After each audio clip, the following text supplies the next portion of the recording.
In a world where nations rise and fall, where borders shift, and where leadership defines the fate of millions, one man's name still echoes through time: Alexander the Great. Today, we face challenges of global leadership, complex alliances, and the ambition to expand influence. From economic warfare to political maneuvering, the questions remain the same. How do you navigate power, discipline your mind, and unite the world under one vision? Leaders today are drowning in data, but 2,000 years ago, one guy, armed with sheer will and an overconfident personality, just decided, you know what, I'm taking over the world. Oh, you mean Alexander the Great? The guy who thought, why not start an empire-building spree at 20? No AI, just guts, discipline. Exactly, imagine pitching that today, and somehow it worked. Well, his dad helped, but Alexander took that and thought, let's go global. His greatest skill? Knowing how to use people. Right. No emails, just marching and ambition. Half his army probably thought, we're still fighting? Leadership in action. Get people to follow you into impossible situations and love you for it. So the takeaway? Act confident and people follow blindly. Pretty much. That, and don't be afraid to push through challenges, like impossible deadlines instead of armies. Yep, we're basically Alexander, minus the empire. And the glory. But yeah, close enough.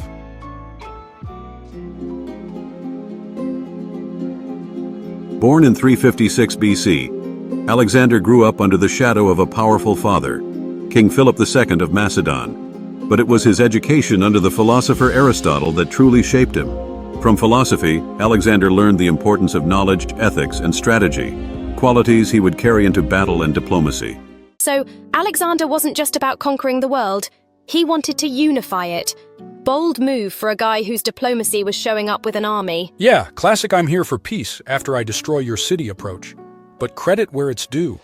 He had a vision bigger than most leaders today who just want to survive one election cycle.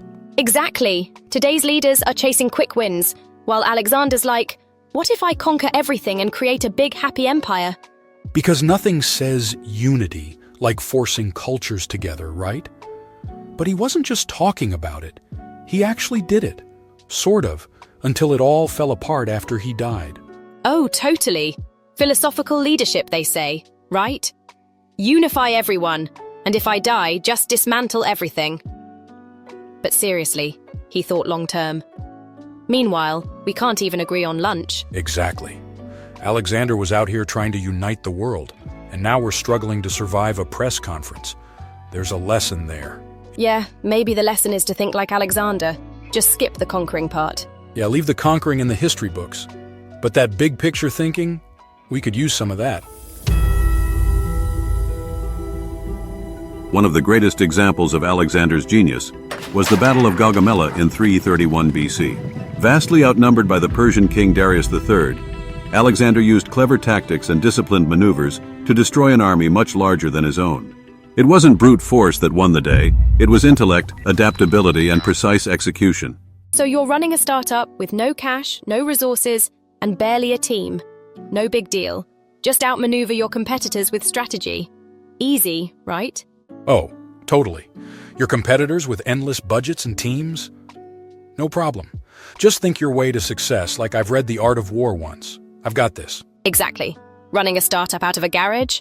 Just plan smart and those corporations won't know what hit them. Until they buy you out, of course. Right, because strategy is all you need. Forget funding or infrastructure, just exploit weaknesses like a modern Alexander the Great, but with spreadsheets. Yeah, and if the first 5 plans don't work, just keep pivoting. Worst case, you get conquered. Exactly. If Alexander didn't need Google Analytics to outmaneuver empires, we've got no excuses. If he could do it with soldiers and ego, we can handle market competitors with caffeine and Wi-Fi. Sure, just don't expect discipline to pay rent. But hey, if all else fails, get acquired and pretend that was the plan. Exactly. Strategic planning, discipline, and maybe a bit of luck. Luck definitely helps. And if not, well, call it a learning experience. Let's leave world domination to Alexander.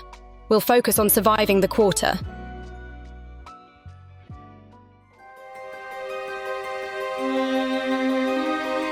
Alexander wasn't just a conqueror, he was a philosopher king, trained in the art of self-mastery. Under Aristotle's guidance, he absorbed lessons on logic, ethics, and the nature of leadership. He was a warrior who believed that mastery of the self came before mastery of others. So everyone's obsessed with self-mastery now. 5 a.m. wake-ups, yoga, chess grandmasters in 30 days. Oh yeah, forget meditation apps. Alexander's version of self-mastery was surviving brutal marches and battles while conquering half the world. Not exactly your typical wellness routine. Exactly. We're out here doing cold plunges while Alexander's leading troops through blizzards. Meditation? Nah, he probably used his sword as stress relief. Self-discipline on another level. He literally led from the front. Imagine your boss joining you in the trenches, but, actual trenches, not Zoom meetings. Right. Instead of motivational emails, how about some shared suffering? Hey team, 20-mile march in the sun today. Builds character, right? Yeah, corporate leaders would love that. Let's walk to work in the rain together.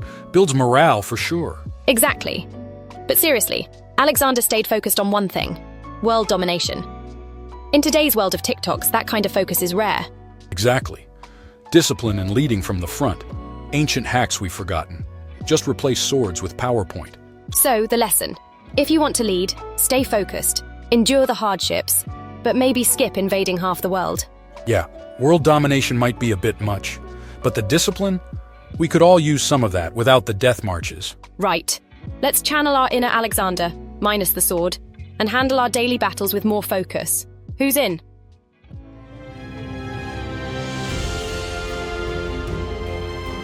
Throughout his campaigns, Alexander faced countless moral and strategic dilemmas. Should he raise a city to set an example or offer mercy to win over hearts and minds?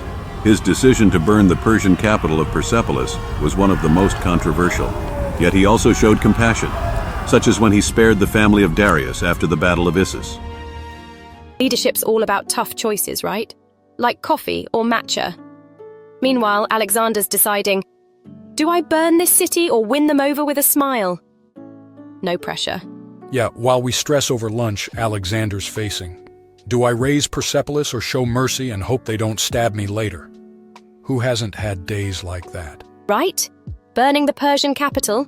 Imagine a leader doing that today. Oops, sorry about your capital, strategic reasons. Not exactly easy to walk back, but he made tough calls, sometimes brute strength, other times compassion, like sparing Darius's family. Real mixed messages. I crushed your empire, but hey, here's your family. No hard feelings? But that's leadership, balancing strength with diplomacy. Exactly.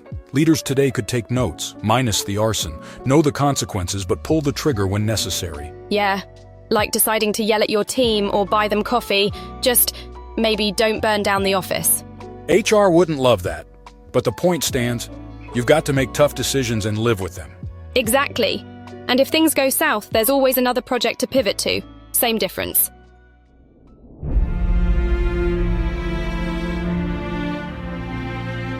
Alexander's empire may have fragmented after his death, but his influence on culture, language, and governance lasted for centuries.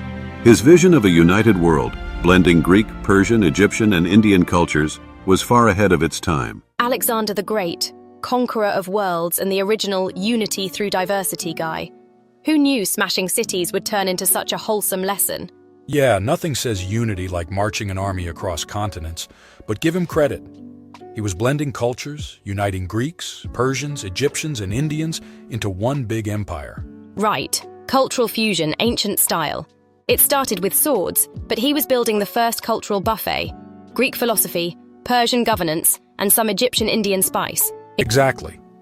His empire fell apart faster than a tech startup, but the cultural blend, that's stuck for centuries. He left more than just conquered land. Alexander. Empire builder by day, cultural visionary by night. It's like he predicted today's focus on diversity and unity. Yeah, just 2,000 years early. If he could blend ancient civilizations, maybe we can figure out Twitter or X. Right! Leadership isn't just about expanding. It's about creating something lasting. A real legacy. Exactly. His empire crumbled, but his ideas on governance and culture endured. The OG globalist. Who knew the sword-swinging guy had such a vision? It's not just about conquest. It's about what lasts. Exactly. Today's leaders should think about that. Build something that outlives them, even without the swords. Right. So let's lead with vision, not just expansion. In the end, it's about what you leave behind. If you enjoyed this deep dive into Alexander's world, hit that subscribe button and turn on notifications. Let's continue exploring the lessons history can teach us about mastering our own lives and shaping the world around us.